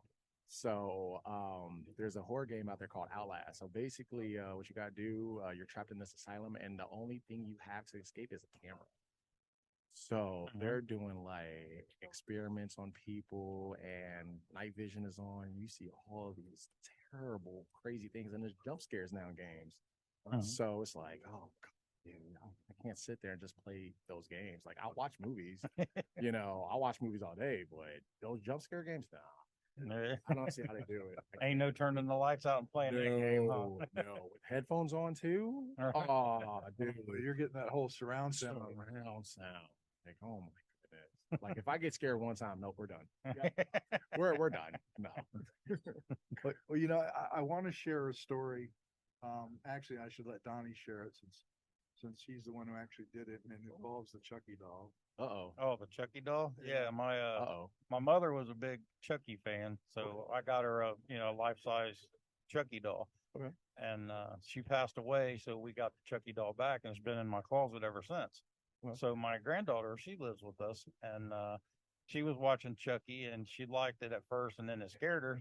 So she started all of a sudden she became obsessed with talking about Chucky. Yeah. So for one of her birthday presents, I took a box and I put Chucky in the box and I folded him up. You did it. And put the flaps down and wrapped it. Yeah. So when So when she unwrapped it and pulled the flaps, his hair popped out, his head popped out, Oh, and she liked the shit of break.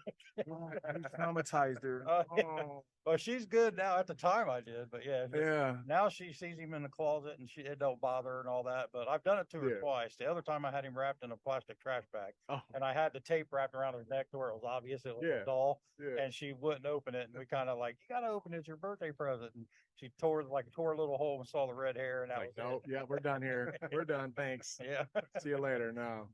So, but yeah, it was Awesome. comical. Yeah. Yeah, absolutely. Absolutely. All right. Well, So wait, Don- actually, you guys asked me questions. I feel like I need to ask you guys. okay. All right. So, number one question: what's your favorite horror film? Oh, I'm a Jason guy all the way. Jason. Yeah, Okay. Friday the 13th Yep. franchise is my stuff. You know they made a game of Jason. Friday the 13th. Mhm. They Yeah, did I it. have it. Yeah. I bought a PlayStation 4 just so I could get that Just to game. play, dude. Yes. Yeah. Yes. So yeah. This guy has been to Camp Crystal Lake. Mm-hmm. Also, it's an actual thing. Oh yeah, yeah. Where they filmed the Friday the 13th, the original, the first one. Yeah. Yeah, I went to me and my wife took a trip there. Where's it? Well, okay. First Mm. off, I didn't know that was a real thing. Yeah, it's in New Jersey. Yeah, they still got the campsite, and some of it has changed a little bit just because of time. Yeah. But yeah. like the cabins are the same, and it's like they got it set up like a museum type of thing, and yeah, it was awesome. Legit. And Ari Lehman, the first Jason, the kid that comes out of the water, Yeah. him and Adrian King, the girl he pulls under, Yeah. they were there when we went. It was like Oh. a special weekend, so we got to recreate that scene on the sand where she was in the canoe and he was behind her, and then me and my wife was on other sides, like we were all pulling her in. Yeah. And yeah, it was amazing. It was probably one of the most amazing times of my life. Yeah, Oh, it was great. Well, for my favorite horror film, mhm. and people always look at me funny when I tell them, but I love Jeepers Creepers. You know, Jeepers Creepers is an underrated horror film. It's Mhm. underrated, and personally, I only like 1 and 2. I mean, let's just be honest. 3 was okay, but yeah, 1 obviously set the bar. It's something different. Yeah. New horror, of course. New bad guy, new evil. And it's just it's the aspect of the film. I mean, if you're a kid, it's like, holy crap, dude. Mhm. And then the part in I think it was the first one with the disc that was playing music. Yeah. Yeah. That's creepy alone. Mhm. Yeah.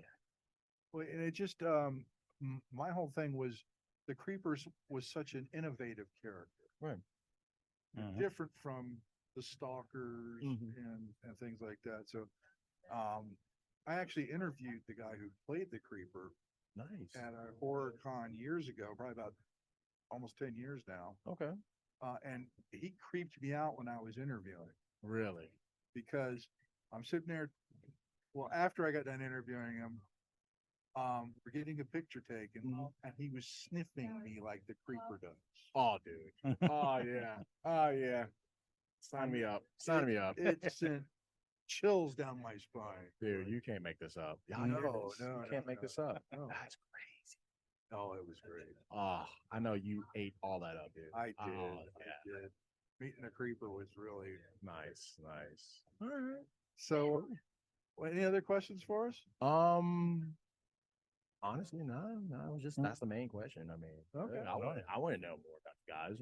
Yeah. Let me dabble in asking you a little question. So yeah, I mean, I appreciate y'all having me on here. I'm sorry I took so long. I mean, No, it's all right. literally the man of the con. Mhm. That's apparently my status. Mickey James, Victoria, and SoCal Vows is like, hey, he's the man of the con. This guy. Put it on record to play. It would have fell apart if it wasn't for you. dude.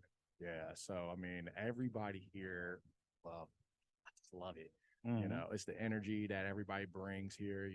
From fans to wrestlers to even you guys. The vendors. Like, if you can bring everybody in one building that has the same passion, it's magical. Oh yeah, That's magical, man. absolutely.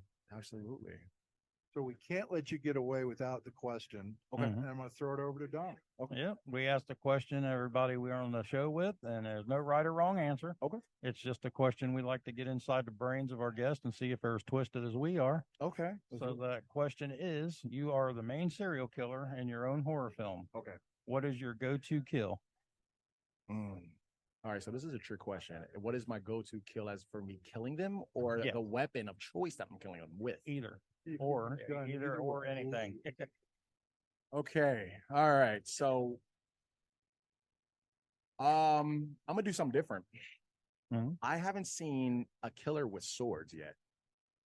No. So instantly I thought of Leonardo from the Turtles. And I'm like, you know what? If somebody's gonna kill somebody, let me do some swords or something, switch it up. So I probably would use swords. If not, I'll just burn you. There you go. I'll just set you on fire. What you gonna do? All right. The scream. Burn. Scream. And the screams is gonna fill my energy up because I love to hear you scream. I love it. I feed off that. So that's the way to go. Man. Right on. There's been a lot of waterboarding apparently. So I'm like, hey, All right. okay. Okay. Well, as per usual, we've been asking this question for over 100 episodes and never a duplicate answer ever. Really? Everybody's got at least some variation to make it their own and unique. Yeah. And you're right in there with that. There it is. I love it. Nice. It's good to be different. All right. Very good to be different. Absolutely. Absolutely. Yeah, it's good to be the king, Bomani. It is. It is. There's nobody like me. And I'm putting this on record for anybody out there that has king in their title. If you want some, come get some. Let's just be honest. There's nobody doing it like me.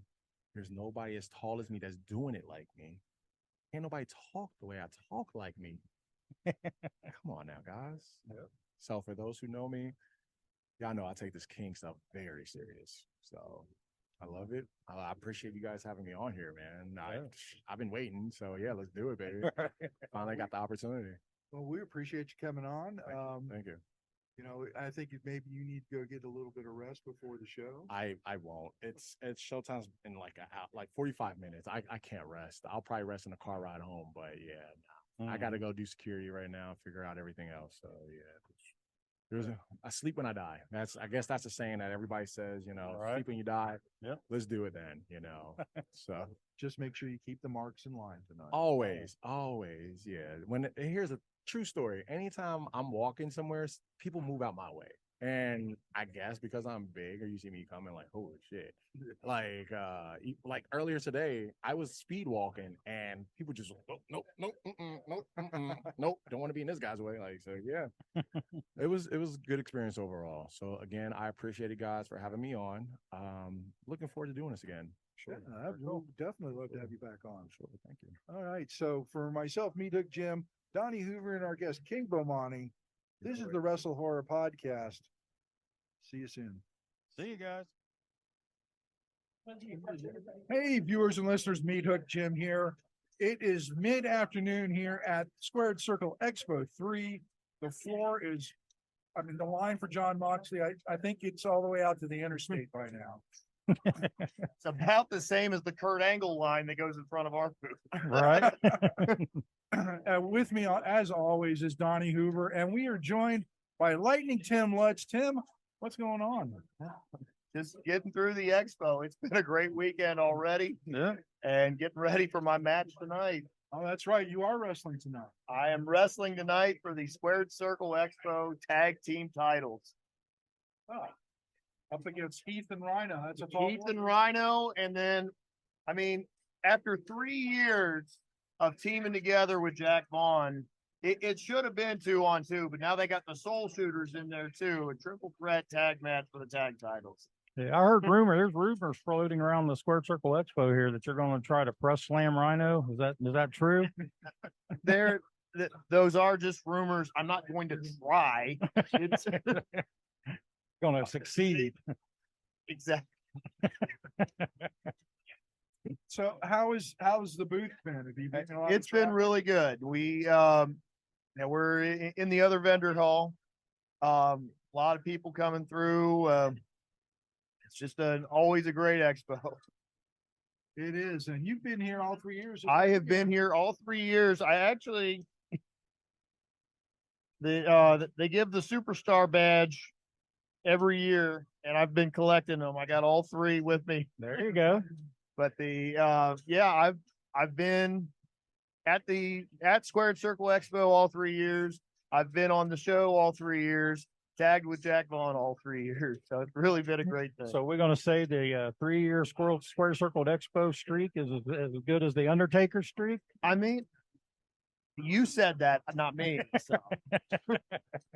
As long as you don't break the streak. Yeah. All right. Donnie, what do you got for him? Well, I think we could probably hit him with the question. Okay. I'd say, yeah, we know we talked to you off the air and you're not really into horror, don't know a whole lot about it. No. But we're gonna hit you with a question. It's just a fun question, no right or wrong answer. All right. It's something we ask everybody to see if they're as weird as we are. And so the question is, you are the main serial killer in your own horror film. What would be your go-to kill? My go-to kill? Yeah, what would be your finisher? I mean,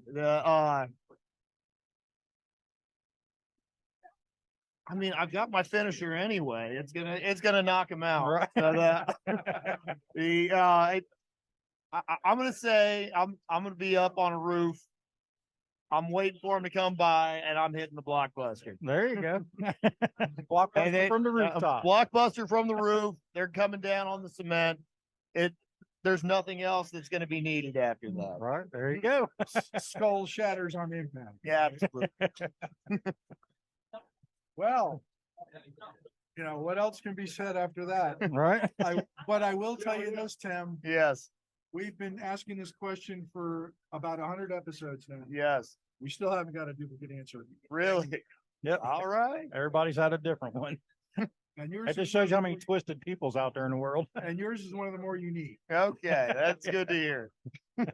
So with that being said, my name is Meathook Jim. That's Donnie Hoover. Our special guest, Lightning Tim Lutz, here at Squared Circle Expo. Stay tuned. We've got more. See you guys. See you. Hey, everybody. Donnie here with the WrestleFit podcast. And we are sitting here, of course, with my co-host on this, Onyx. And yeah, we got a guest interviewer here with us from the WrestleHorror podcast, Meathook Jim. And our main special guest, we'll let Onyx introduce him here. Well, this is my man right here. Everybody know who this is right here. This is Mr. RVD, Hall of Fame, baby. Oh, yeah. Look at that ring. Got that bling. Checking it out. Check it out. Very cool. Yes, sir. How goes it? What's going on, man? How you doing this weekend, man? How's things going for you? It's an excellent weekend. I do a fair amount of these conventions. Mhm. I always get a lot of love. Always cool meeting the fans. And even some of the other wrestlers, will have a moment where they take me aside and tell me how much I've inspired them or something I did or said years ago, Yeah. Caused them to go a certain way. And it's all good, man. I love that. Cool, man. That's cool. Oh, yeah, definitely. I'm cool. Like I say, you definitely have been an innovator and a trailblazer and opened up a lot of doors. And like you said, you enjoy hearing it, but how many people do you think you've affected in the wrestling business, making it better, giving them the confidence, opening the doors for them, just by you being you and doing the things that you do? At least 4. Or Onyx being one of them. Yeah. Oh, Jimmy Hart. Hey. Mouth of the South right there. By the way, Jimmy Mouth of the South Heart grew up watching RVD wrestle. Right? I believe that. You're the one that made him believe he could do it and be something, huh? Sergeant Slaughter grew up watching RVD wrestle. All right. Been around for a minute. So, okay. So I got a question for the whole effing show here. Rob, who was your inspiration to get into wrestling? Well, the first name that pops in my head is Leaping Lanny Hoffa. Mm-hmm. God rest his soul. Right. He thought outside of the box, and when I was a fan, he was getting beat night after night, but I believed in him because he did flying head scissors, maybe a back handspring. Nobody else was doing that. So for me, I got excited. I got behind him. I always thought tonight's going to be his night. He's going to win. And he opened up the door for me to think outside of the box, if I didn't already, but at least when it comes to pro wrestling, you know, that became my niche, is just to be myself and to use my creativity. And so Leap and Lanny, and in the same way, eventually Brady Boone and Owen Hart when he was the Blue Blazer. Yeah. You know, but as a fan, you know, I was also always behind like Hulk Hogan, Ultimate Warrior when he was just coming out. I went to the live shows. He was the Dingle Warrior. He hadn't been on TV yet. So I was trying to tell all the kids at school about him because they didn't go to the live show. Right. And I would travel around, not just Battle Creek, but Lansing, Detroit, wherever someone would give me a ride. I was like, you got to see him. He's so intense. He's so big, and he picks him up over his head. And so I totally got behind him. So had a real full circle moment when later in life I learned that he was a fan of mine. Oh wow! Yeah, That is cool. great. Yeah. So when ECW, it was well known as the extreme, you know, hardcore blood, all this and that, and you came in and totally did something completely different. Did like the guys in the back take to it well, or did you just did what you did and didn't give a crap what they said, or? When I first off, I came in under Sabu. Mhm. At that point in my career, not only was Sabu my mentor, but also I didn't really have to think for myself yet. You know, I was so under his wing that whatever he said was bond to me, just like the Sheik. You know, if the Sheik said, "Can we swear on here?" Yeah. No, so like if I asked Sheik for advice, you know, it was like, you know, Eddie Mansfield's got TV at Universal Studios, but all the other wrestlers are saying that you'll get blackballed if you work for him. You know, I don't know what to do. I had Sheik to fall back on. He'd say, "Fuck everybody, work for Eddie. He's a good guy." All right. And eventually, Sabu was that guy because he represented that whole stage for me, that whole perspective. So when I got to ECW, Sabu was like, "Those guys think they're good, but they suck. Those guys, they suck. They don't know what they're doing. They think they're good. They just do a bunch of spots and they kill the business over there."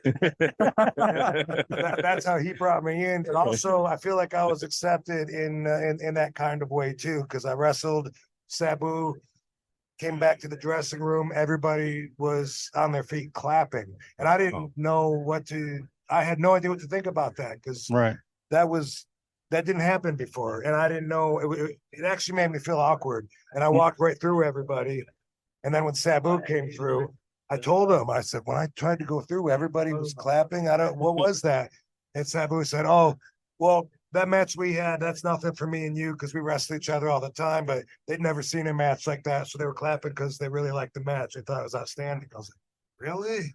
I had no idea because that was just so opposite from the way I was brought in. I was brought in, you're not a mark, you know, don't talk to anybody unless they talk to you. Don't take a picture with anybody else. Boom, boom, boom. You know, you're one of the boys.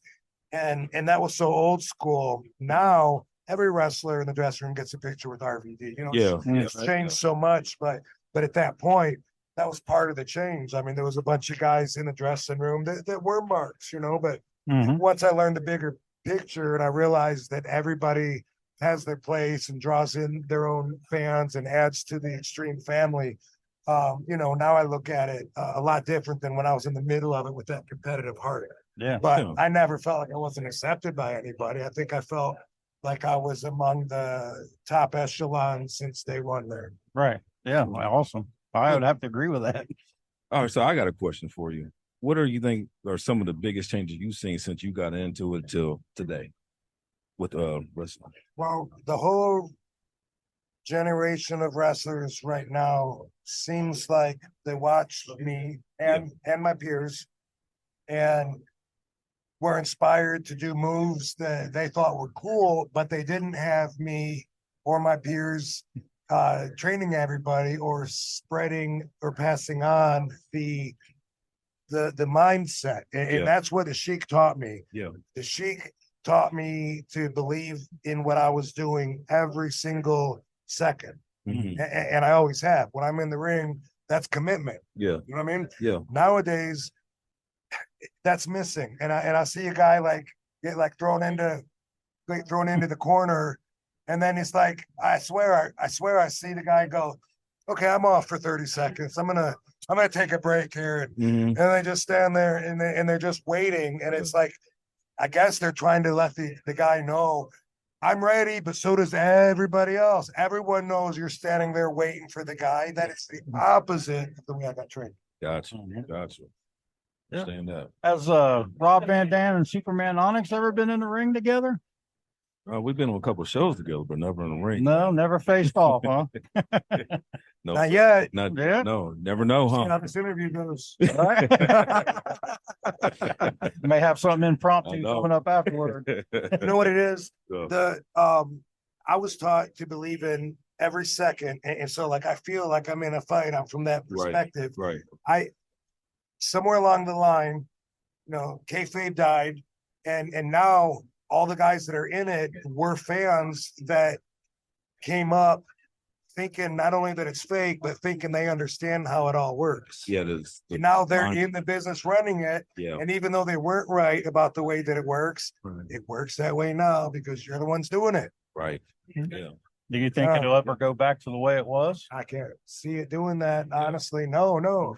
It can't. It's got to keep going the way it is. And I think someday it maybe, and I don't know, this could be years down the road, but I don't know, maybe it might be like watching a play someday, going and seeing Broadway, I mean, everybody out there thinks that it's scripted. I can tell you, I've wrestled over 30 years.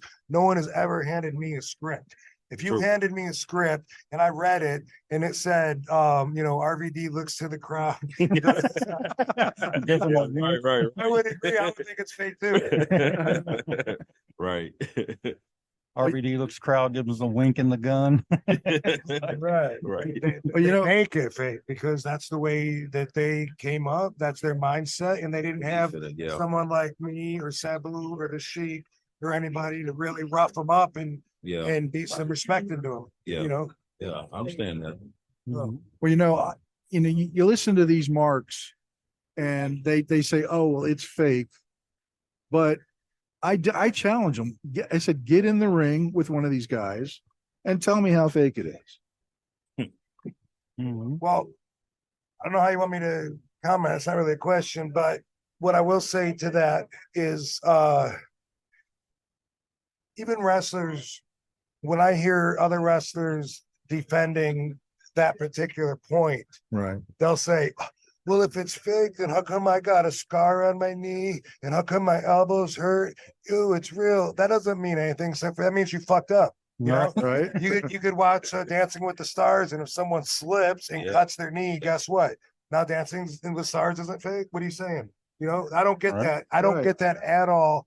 In wrestlers, that's what some of them think. For me, I'm talking about how about when me and Sabu are in Japan against these two Japanese guys, Akiyama and Amori.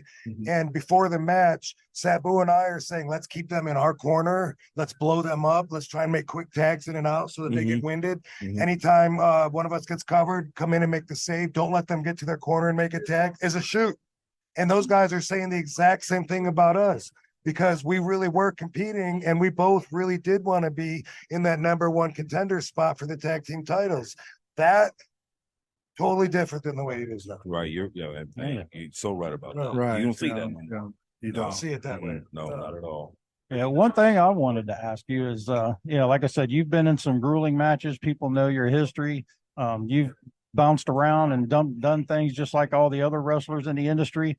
And you seem to be still in top shape. You're not hurting. You're showing you don't hurt. You're in good physical condition. You feel good. What are you doing to keep yourself, ready to go like that? I don't think it's a secret. For 30 years, there's been one guy in the dressing room that stretches before the matches. Anybody will tell you that. Anybody that's ever seen me, been on the card with me, sees me stretching for an hour on the floor. It's not a warm-up, it's a workout. And over the years, I've had so many wrestlers say, man, I got to start stretching with you, Rob, but they never do, or maybe the last 2 or 3 days, I never see them again. The only other wrestlers that I've seen that have a stretch routine, CM Punk, is not nearly as long as mine, and Devon Dudley, believe it or not. Like both of those guys I noticed would have their own stretch that they would do before the show. Nobody else. One guy way back in 92, 93 said, hey, RVD's taking all these crazy bumps and this and that. He's not getting hurt. He stretches. There must be something to it. And he started stretching and icing. And now he's making millions off of DDP yoga. Very cool. Oh, Yeah. all right. I inspired Diamond Dallas Page. Yeah, Nice. sweet, man. I didn't know that. That's how OG I am. You get the kickback from that? Actually, a couple of years ago, I have a million projects that, you know, some of them I'll never do, but it just keeps me like, I'm never going to run out of shit to do either. You know what I mean? Right. Yeah. I've always wanted to do my stretch routine and have it on some kind of platform where I could explain it. I've never been able to actually come up with how to do it. And I've recorded it several times over the years. One of the times was at DDP's studio, and I was trying to walk Stevie Richards through my stretch routine. Yeah. It's such an internal process that it's hard for me to explain what's going on, because there's not just positioning, there's a weight distribution, there's spotting yourself, there's breathing, there's angles, there's twisting, there's so much going on, and relaxing. And when I talk while I'm doing it, it's counterproductive. Anyway, no kickbacks, but we did have an idea. I was going to do my stretch and release it through Dallas's distribution, which is almost a guaranteed success because he's out there. Yes. Still couldn't do it. And now it's on the list of things that maybe it's just for me. You know, I can help people with advice. I don't know if I can teach them to do it the way that I do it. And I also don't think I'm that good of a teacher. I get frustrated when I tell somebody something twice and they still don't get it, you know, Right. so that may not be for me. Right. Maybe just record yourself and just like, here it is. Somebody teach it. Yeah, I have over the years, I've done that plenty of times. And Oh yeah. I'm never, you know, I thought about CGI that would like light up the muscles that you're stretching and, you know, Yeah. try to help explain and also Yeah. do an audio track separate. So I can like get into my shit and not have to, you know, but still, even with all that, I don't know that I will ever do it now. And I used to always say like, yeah, man, someday I'll do it just like the book. But I will do the book. The only way I won't do an autobiography is if I'm not around anymore before I get it done. Right. I'm not planning on going anywhere. So, There you go. yeah. Heck no, man. That'd definitely be a book to read for sure. Heck yeah. And people come up to me like I've never thought of it, you know, like they want to write it with me. You know, some people that you and I know, but they'll just be like, dude, you ever thought writing a book? Because you're not gonna read that. It's like, yes, it's always been very important to me, but I'm in tune with the universe and I do everything organically, and it's not been the right time yet to do it, which is good because I've learned so much in the last few years. I would have had to do a new book anyway. Yeah. If I had put it out. Right. Always learning, huh? Oh yeah. Always learning. Yeah. And that won't stop. Yeah. It I shouldn't hope. stop either. Right. It shouldn't stop. But Rob, man, thank you so much for coming over here, Yes, man. sir. You know, sharing a little bit, giving us your time, brother. I really appreciate it, man. Hey, you keep up with me on my YouTube page at The Real RVD. Okay. I'm Say filming anything shit else you want to here. plug? No, everywhere I'm at The Real RVD. All right. Okay. Cool. Thanks, brother, man. I appreciate it. Thank you. Appreciate you. Yeah. Show them that ring again. Show them that ring again, man. Get it in there. Yeah.